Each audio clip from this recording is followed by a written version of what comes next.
Hi, this is Viraj. Welcome to finviraj.com. So ఈరోజు మార్కెట్లో ఏం జరిగింది, ఏ సెక్టర్స్ ఎలా పర్ఫార్మ్ చేశాయి, నిఫ్టీ అండ్ బ్యాంక్ నిఫ్టీలో ప్రైస్ యాక్షన్ ఎట్లా వర్క్ అయింది అనేది తెలుసుకుని తర్వాత ఆప్షన్ చైన్ అనాలిసిస్ గురించి మాట్లాడుకుందాము. సో ఈరోజు ఫస్ట్ నిఫ్టీ చూస్తే మనకి ఫస్ట్ మనం డైలీ టైం ఫ్రేమ్లో చూద్దాము. డైలీ టైం ఫ్రేమ్లో స్వింగ్ హై టు స్వింగ్ లో చూస్తే ఇది ఆల్రెడీ రెసిస్టెన్స్ జోన్లోనే ఉందండి. ఓకే, సో రెసిస్టెన్స్ జోన్ నుంచి కిందకి రావాలి అంటే టైం పడుతుంది, ఎందుకంటే ఆల్రెడీ ఇది బుల్లిష్గా ఉంది, ట్రెండ్ బుల్లిష్గా ఉంది. సో మీరు ట్రెండ్ చేంజ్ అయ్యే వరకు కూడా పెద్ద పెద్ద మూవ్స్ డౌన్ సైడ్కి ఎక్స్పెక్ట్ చేయొద్దు. ఓకే, సో అలాగే అంటే maybe 1 or 2 days red candles రావచ్చు, కానీ ఇమీడియట్ గా రివర్స్ అయిపోవడం అనేది కొంచెం కష్టం అండి. ఓకే, అలాగే బ్యాంక్ నిఫ్టీలో చూసుకుంటే బ్యాంక్ నిఫ్టీలో కూడా స్వింగ్ హై టు స్వింగ్ లో చూసుకుంటే ఎగ్జాక్ట్ గా ఇది రెసిస్టెన్స్ జోన్ లో ఉంది. ఓకే, సో రెసిస్టెన్స్ యాక్చువల్గా అయితే ఈరోజు రెసిస్టెన్స్ జోన్ కంటే పైన ఓపెన్ అయ్యి కిందకు వచ్చింది. ఓకే, రెసిస్టెన్స్ జోన్లోకి వచ్చింది. మళ్ళీ ఇది మనకి యాక్చువల్గా మనం ప్రతిసారి మాట్లాడుకునేది ఏంటండి, రెసిస్టెన్స్ జోన్లో ఒక పెద్ద గ్రీన్ క్యాండిల్ వేస్తే అప్పుడు స్ట్రాంగెస్ట్ రెసిస్టెన్స్ వరకు వెళ్ళడానికి అవకాశం ఉంది. బట్ ఇప్పటి వరకు రెసిస్టెన్స్ జోన్లో పెద్దలు అనేది పడలేదు. సో చూద్దాం, మేబీ ఫ్యూచర్లో పడవచ్చు. ఓకేనండి, సో నిఫ్టీలో 5 minutes చార్ట్ చూస్తే ఈ రోజు నిఫ్టీలో టెక్నికల్స్ చాలా బాగా వర్క్ అయ్యాయండి. కంపేరిటివ్లో బ్యాంక్ నిఫ్టీతో పోల్చుకుంటే నిఫ్టీ చాలా బాగా వర్క్ అయింది. So first candle red candle, చాలా పెద్ద red candle, but there is no bearish entry because ఎందుకంటే ఈఎంఏ కంటే పైన ఉంది, ప్లస్ మనకి ట్రెండ్ కూడా బుల్లిష్గా ఉంది. సో ఇంత రెడ్ క్యాండిల్ పడినా సరే మనం నెక్స్ట్ ఒక బుల్లిష్ క్యాండిల్ కోసం చూడాలి. ఓకే, సో ఇది ఇంత పడ్డది కదా, దీనికి సపోర్ట్ ఎక్కడుంది అని మనం చూసుకోవాలి అంటే స్వింగ్ లో, ఇది ఫస్ట్ స్వింగ్ అండి కదా. సో స్వింగ్ లో టు ఆ క్యాండిల్ యొక్క హై చూసుకుంటే this is the support zone, exact గా సపోర్ట్ జోన్ లోనే ఉంది. ఓకే, సో ఈ సపోర్ట్ జోన్ నుంచి ఒక గ్రీన్ క్యాండిల్ వచ్చినప్పుడు మనం ఈ క్యాండిల్లో ఎంట్రీ తీసుకోవచ్చు. సో ఈ క్యాండిల్లో ఎంట్రీ తీసుకుంటే ఇది ఎంతవరకు వెళ్ళడానికి అవకాశం ఉంది అంటే swing low to swing high to previous లో, ఎందుకంటే ఈ క్యాండిల్ లో అనేది మనకి లో, రెడ్ క్యాండిల్ లో కంటే కూడా గ్రీన్ క్యాండిల్ లో అనేది బాగా కిందకుంది. మీరు చార్ట్ జూమ్ చేసుకుని చూసుకోండి. Okay, so this is our resistance zone. మనం ఇక్కడ ట్రేడ్ తీసుకుంటే ఒక 10 points stop loss and 25 to 26 points target. ఇది హ్యాపీగా టార్గెట్ని హిట్ అయిందండి. యాక్చువల్గా ఈ రెడ్ క్యాండిల్లో కొంచెం భయపడి ఉండొచ్చు, బట్ ఆఫ్టర్ 4 to 5 candles ఇది టార్గెట్ని హిట్ అయింది. చాలా మంచి ట్రేడ్ అండి. సో ఇది రెసిస్టెన్స్ జోన్ నుంచి మళ్ళీ రివర్స్ అవుతున్నప్పుడు ఇమీడియట్గా ఈ క్యాండిల్ రివర్స్ అయిపోయింది. సో ఇమీడియట్గా రివర్స్ అయినప్పుడు తీసుకోవడం అనేది కొంచెం ఆలోచించి తీసుకోవాలి. సో ఈ క్యాండిల్ కానీ దీని నెక్స్ట్ క్యాండిల్లో కానీ వెయిట్ చేయండి. ఓకే, సో మీరు ఈ క్యాండిల్లో కనుక ఎంట్రీ తీసుకుంటే యాక్చువల్గా అయితే టెక్నికల్ ప్రకారం ఇక్కడ ఎంట్రీ ఇచ్చింది, దిస్ వన్ ఇది ఎంట్రీయే మనకి. బట్ ఏంటంటే మీరు ఇక్కడ ఎంట్రీ తీసుకుంటే మనం 20 points స్టాప్ లాస్ పెట్టుకోవాలి, 15 points టార్గెట్. యాక్చువల్గా ఎంట్రీ బాగానే ఉందండి, తీసుకోవచ్చు.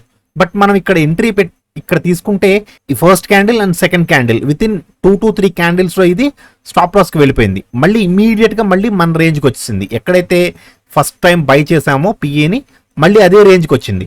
సో ఈ క్యాండిల్ని ఇగ్నోర్ చేసేయాలి. సో ఇంత యాక్చువల్గా ఏంటంటే ఈ జోన్లో మనం ఎంత సేఫ్గా ఉన్నా సరే ఈ జోన్లో మాత్రం మార్నింగ్ స్టాప్ లాసెస్ కొట్టినాయి అందరికీ కూడా, మీకే అని కాదండి. 1 or 2 persons ఫీల్ అవ్వచ్చు నాకు ఇక్కడ స్టాప్ లాస్ కొట్టేసింది మార్నింగ్ అని, కానీ ఎటువంటి ప్రో ట్రేడర్కైనా సరే ఇటువంటి సిచ్యువేషన్ అనేది కన్ఫామ్గా జరుగుతూ ఉంటుందండి. ఓకే, ఇది అస్తమానం రాదు, ఎప్పుడైనా ఇటువంటి సిచ్యువేషన్స్ జరుగుతూ ఉంటాయి. సో ఇట్స్ ఎ పార్ట్ అనమాట. ఓకే, సో ఇది మళ్ళీ పైకి వెళ్ళినప్పుడు ఇక్కడ ఎక్కడ కూడా బుల్లిష్ సిగ్నల్ లేదు, ఎందుకంటే చూడండి ట్రెండ్ ఇండికేటర్ బేరిష్ ఉంది. ఓకే, సో మళ్ళీ మనం ఇక్కడ ఈ క్యాండిల్లో బేరిష్ సిగ్నల్ ఇచ్చినప్పుడు ఈ క్యాండిల్లో మనం ఎంట్రీ తీసుకోవచ్చు. ఎంతవరకు రావడానికి అవకాశం ఉంది అంటే సేమ్ స్వింగ్ చూడండి, ఇదే స్వింగ్ లో ఉంది, ఇదే స్వింగ్ హై ఉంది. So swing low to swing high వేసుకుంటే this is the support zone. So మనం ఇక్కడ ఎంట్రీ తీసుకుంటే ఈ స్వింగ్ హైలో 9 to 10 points stop loss and 14 to 15 points target. యాక్చువల్గా అయితే ఇది 20 points కంటే ఎక్కువ ఇచ్చిందండి. ఓకే, సో మళ్ళీ ఇది సపోర్ట్ జోన్ నుంచి సపోర్ట్ అయ్యి రివర్స్ అవుతున్నప్పుడు ఈ క్యాండిల్లో మళ్ళీ మనకి ఎంట్రీ ఇచ్చింది. సో ఈ క్యాండిల్లో ఎంట్రీ ఇచ్చినప్పుడు ఎంతవరకు వెళ్ళడానికి అవకాశం ఉంది అని మనం చూసుకుంటే swing low to swing high to previous లో వేసుకుంటే this is the resistance zone అండి. సో ఇప్పుడు చెప్పండి ఒకసారి, మనం ఇక్కడ ఎంట్రీ తీసుకుంటే ఇక్కడ స్టాప్ లాస్ పెట్టుకోవాలి 21 points, టార్గెట్ ఎంత ఉందండి 9 points ఉంది. తీసుకుంటామా ఇటువంటి ట్రేడ్? కామెంట్ సెక్షన్ లో చెప్పండి. ఇటువంటి ట్రేడ్ తీసుకోవడం సేఫా కాదా? Okay, so we have to avoid this trade. ఎందుకంటే లాస్ ఎక్కువ ఉంది, రిస్క్ 20 పాయింట్స్ ఉంది, రివార్డ్ 10 పాయింట్సే ఉంది. సో ఇది ఏ రకంగా చూసినా లాస్ ట్రేడ్. సో ఇక్కడ మనం ఎట్టి పరిస్థితుల్లోనూ ట్రేడ్ తీసుకోకూడదు. సో మళ్ళీ ఇది కిందకు వస్తున్నప్పుడు చూడండి, ఇక్కడ ట్రెండ్ ఇండికేటర్ అండ్ ఈఎంఏ రెండు కూడా మనకి ఇక్కడ బేరిష్ సిగ్నల్ చూపించాయి. ఇక్కడ బేరిష్ సిగ్నల్ చూపించినప్పుడు ఎంతవరకు రావడానికి అవకాశం ఉంది అంటే swing low to swing high వేసుకుంటే this is the support zone. So market ఇక్కడే చాలా సేపు టచ్ ఆడిందండి. ఇక్కడ మన ట్రేడ్ తీసుకుంటే ఒక 4 points stop loss and 9 to 8 points target. Actually 1:2 ఇచ్చింది, కాకపోతే 4 పాయింట్స్కి 5 పాయింట్స్కి కూడా ఎంట్రీ తీసుకోవడం అనేది బ్రోకరేజ్ ఎక్కువైపోతుందండి. సో ఇలా చిన్న చిన్న పాయింట్స్కి మినిమం 10 పాయింట్స్ ఉంటేనే తీసుకోండి. సో అలా కాకుండా 4 పాయింట్స్కి 5 పాయింట్స్కి కూడా తీసుకుంటే మీకు వచ్చే ప్రాఫిట్ కంటే కూడా మీరు కట్టే బ్రోకరేజ్ ఎక్కువైపోతుంది. ఓకే, సో ఇది ఎగ్జాక్ట్గా సపోర్ట్ జోన్లోకి వచ్చి ఈ క్యాండిల్ చూడండి, విక్ జస్ట్ టచ్ అయ్యింది. టచ్ అయిన తర్వాత ఎంత ఫాస్ట్ గా పైకి వెళ్ళిపోయింది చూడండి ఈ క్యాండిల్. సో ఈ క్యాండిల్ లో మనకి బుల్లిష్ ఎంట్రీ ఉంది. ఇక్కడ సపోర్ట్ ని టచ్ అయినప్పుడు మనకి ఈ సపోర్ట్ ని టచ్ అయ్యి చాలా డ్రాస్టిక్ గా పైకి వెళ్ళినప్పుడు ఈ క్యాండిల్ లో ఎంట్రీ ఉంది. సో ఈ క్యాండిల్ లో ఎంట్రీ తీసుకుంటే ఇది ఎంత వరకు వెళ్ళడానికి అవకాశం ఉంది అని మనం క్యాలిక్యులేట్ చేసుకోవాలంటే ఫస్ట్ నేను ఇక్కడ ఒక మార్క్ చేసుకున్నాను చూడండి. మార్క్ చేసుకుని 15 మినిట్స్ టైం ఫ్రేమ్ లో పెట్టుకున్నా. 15 మినిట్స్ టైం ఫ్రేమ్ లో పెట్టుకున్నప్పుడు ఇది చూడండి, ఈఎంఏ ఆల్రెడీ క్రాస్ చేసి పైన ఉంది ఇక్కడ ఈ క్యాండిల్లో. ఓకే, సో ఇక్కడ నుంచి బుల్లిష్ ఉండడానికి అవకాశం ఉంది. ఇక్కడ బుల్లిష్ సిగ్నల్ ఇచ్చినప్పుడు మనం ఏం చేస్తామండి, దీనికి మనం ఎక్స్టెన్షన్ వేసుకోవాలి. సో స్వింగ్ లో, స్వింగ్ హై, ప్రీవియస్ లో, ఈ మూడే కదండి ఉన్నాయి. So swing low to swing high to previous లో వేసుకుంటే this is our target. Okay, మళ్ళీ నేను 5 మినిట్స్ లోకి వచ్చేస్తున్నాను. సో మార్కెట్ మూవ్ అవ్వనప్పుడు మనం 5 మినిట్స్ లో కంటే 15 మినిట్స్ లో చేస్తే కొంచెం ప్రాబబిలిటీ ఎక్కువ ఉంటుందండి.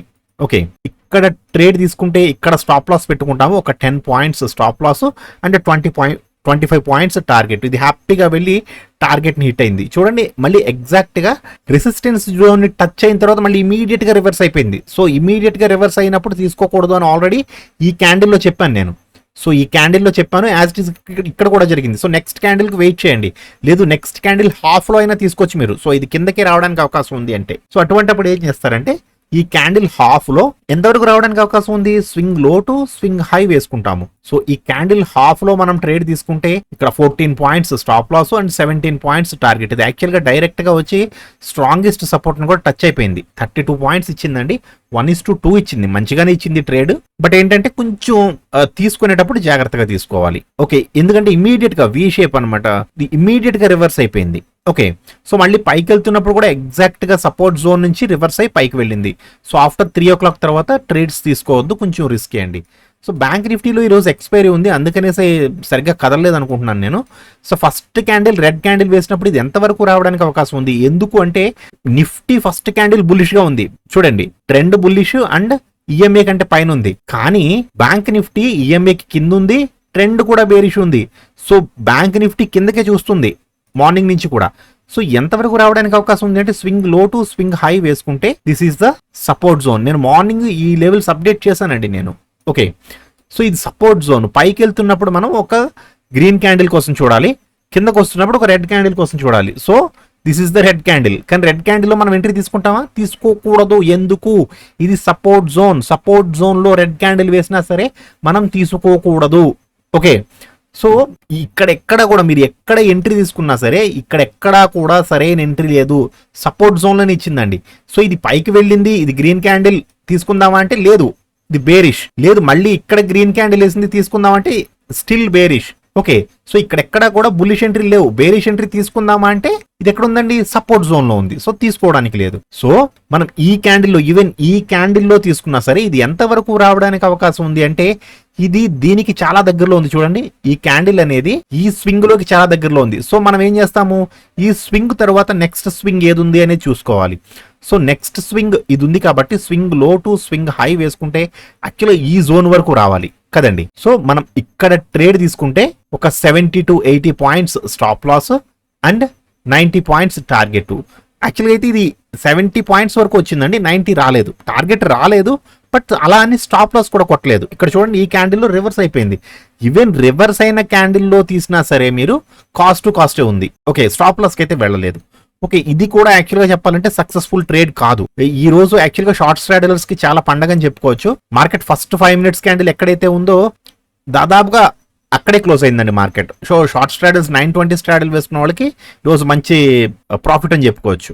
ఓకే, సో ఇది మళ్ళీ పైకి వెళ్తున్నప్పుడు, ఇక్కడ నుంచి పైకి వెళ్తున్నప్పుడు ఎంతవరకు వెళ్ళడానికి అవకాశం ఉంది అంటే స్వింగ్ హై టు స్వింగ్ లో చూసుకుంటాం మనం. చూసుకుంటే this is the resistance zone. కానీ వెళ్ళిందా అంటే వెళ్ళలేదండి. ఈ రోజేమో బ్యాంక్ నిఫ్టీ ఎక్స్పైరీ, అందులోనూ మనం ఇక్కడ ట్రేడ్ తీసుకుంటే ఇక్కడ స్టాప్ లాస్ పెట్టుకుంటాం. ఒక 60 పాయింట్స్ స్టాప్ లాస్ అండ్ ఒక 50 పాయింట్స్ టార్గెట్ తీసుకోవచ్చు, ట్రేడ్ అయితే తీసుకోవచ్చు. బట్ ఇది చూడండి ఎంతసేపు టైం పాస్ చేసిందో. తీసుకున్న తర్వాత మళ్ళీ కిందకు వచ్చింది, ఇక్కడ చాలా సేపు కన్సాలిడేట్ అయ్యి అప్పుడు కొంచెం పైకి వెళ్ళింది. సో ఇది కూడా ప్రాఫిటబుల్ ట్రేడ్ కాదు నా దృష్టిలో. ఓకే, సో ఇది కూడా చాలా కాలక్షేపం చేస్తుందండి. సో టైం డికే వల్ల ఈవెన్ ఇది ఇంత పైకి 50 పాయింట్స్ వెళ్ళినా కానీ ఇంతసేపు కనుక మీరు ట్రేడ్లో ఉంటే, యాక్చువల్గా ట్రేడ్లో ఉండకూడదు. చూడండి ఇక్కడ రివర్స్ అయింది, బయటకు వచ్చేయాలి. ఇక్కడ కూడా రివర్స్ అయిపోయింది. మనం బుల్లిష్ ట్రేడ్ తీసుకున్న 2 సార్లు రివర్స్ అయిపోయింది. సో 2 సార్లు కూడా మనం ఆ ట్రేడ్లోంచి బయటకు వచ్చేయాలి, 2 సార్లు. ఓకే, సో ఇది కూడా పెద్ద ప్రాఫిటబుల్ ట్రేడ్ అని చెప్పనండి నేను. మళ్ళీ కిందకు వస్తున్నప్పుడు ఈ క్యాండిల్లో మళ్ళీ మనకి ఎంట్రీ ఇచ్చింది యాక్చువల్గా అయితే. సో ఎంతవరకు రావడానికి అవకాశం ఉంది అంటే swing low to swing high వేసుకుంటే this is the support zone and this is the strongest support. So ఇక్కడ ట్రేడ్ లేదండి యాక్చువల్గా, కానీ ఎక్స్పైరీ డే కాబట్టి ఎవరైనా కొంచెం అత్యుత్సాహంతో తీసుకున్నా కానీ ఒక 30 to 40 పాయింట్స్ స్టాప్ లాస్ పెట్టుకుని ఇమీడియట్గా నెక్స్ట్ క్యాండిల్ క్లోజింగ్లో బయటకు వచ్చేస్తే ఒక 50 పాయింట్స్, అంటే మీకు ఆప్షన్స్లో ఒక 10 to 15 పాయింట్స్ వస్తాయండి అంతే. చాలా చిన్న ప్రాఫిట్ వస్తుంది ఎందుకంటే ఎక్స్పైరీ కాబట్టి. ఓకే, సో మళ్ళీ రివర్స్ అవుతున్నప్పుడు అసలు ఇది ఎక్స్పైరీ రోజున 3 దాటిన తర్వాత అసలు ఎట్టి పరిస్థితుల్లోనే టచ్ చేయొద్దు. ఆప్షన్స్ చాలా స్పీడ్గా డికే అయిపోతుంటాయండి 3 దాటిన తర్వాత. మరి హీరో జీరో ట్రేడ్స్ వేయొచ్చా అంటే అది కొంచెం డిఫరెంట్ సబ్జెక్ట్ అండి. సో దాని గురించి మళ్ళీ తర్వాత మాట్లాడుకుందాం మనం. ఓకే, సో ఓపెన్ ఇంట్రెస్ట్ ఎలా ఉంది అంటే యాక్చువల్గా చెప్పాలంటే మనకి మార్కెట్ అయితే 19,450 దగ్గర ఉంది కదా, కానీ హైయెస్ట్ షార్ట్ స్ట్రాడల్స్ చూడండి 19,400 దగ్గర ఉన్నాయి. 19,400 దగ్గర highest short స్ట్రాడల్స్ and highest put rating కూడా. హైయెస్ట్ పుట్ రేటింగ్ దానికంటే కూడా 19,300 దగ్గర హైయెస్ట్ పుట్ రేటింగ్ ఉంది. సో కాల్ రేటింగ్ మాత్రం 19,500, అంటే 19,500 కంటే పైకి వెళ్ళదు ఎక్స్పైరీ కంటే. రేపు 19,500 కంటే పైన క్లోజ్ అవ్వదు మార్కెట్ అని చాలా ఎక్కువ మంది బిలీవ్ చేస్తున్నారండి. 1,44,68,000 కాంట్రాక్ట్స్ ఉన్నాయి, చాలా హైయెస్ట్ కాంట్రాక్ట్స్ ఉన్నాయి. ఓకే, 19,500 దగ్గర.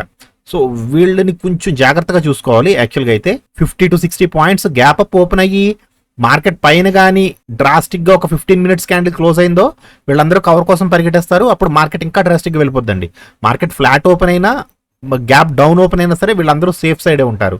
మార్కెట్ మాత్రం గ్యాప్ అప్ ఓపెన్ అయ్యి డ్రాస్టిక్ గా పైకి వెళ్ళకూడదు. పైకి వెళ్ళింది అంటే మాత్రం మార్కెట్ ఇంకా పైకి వెళ్ళిపోతుందండి, అదొకటి గుర్తుంచుకోండి. ఓకే, సో షార్ట్ స్ట్రాడల్స్ అయితే 19,400 దగ్గర ఉన్నాయి, స్ట్రాంగిల్స్ అయితే 19,300 అండ్ 19,500 దగ్గర ఉన్నాయి.